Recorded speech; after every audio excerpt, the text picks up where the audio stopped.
Hello दोस्तों, मैं हूँ रवि और आप सभी का स्वागत है हमारे इस चैनल पर। दोस्तों फिर से मैं हाजिर हूँ भोजपुरी इंडस्ट्री के एक नए अपडेट के साथ।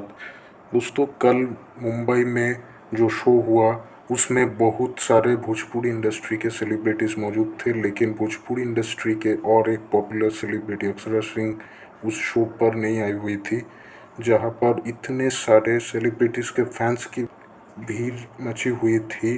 वही अक्षरा सिंह जी का ना होना इस शो पर उनके फैंस के लिए बहुत ही मायूसी वाली बात है। लेकिन उनके फैंस को बता दूं कि इसमें निराश होने की कोई बात नहीं है, क्योंकि रिसेंटली कोलकाता के प्रिंसेप घाट पर उनका एक शो हुआ जो आज तक के द्वारा होस्ट किया गया था, और ये बहुत ही जल्द टीवी में आने वाली है। दोस्तों अक्षरा सिंह जी के बारे में अगर बोला जाए तो उनके एक से बढ़कर एक हिट परफॉर्मेंस वो दे चुके हैं अपने फैंस को। दोस्तों आप इस वीडियो के कमेंट में जाकर बताइए कि आपको क्या कहना है इस वीडियो के बारे में, और इस वीडियो को लाइक और शेयर ज़रूर कीजिए और चैनल को सब्सक्राइब कीजिए।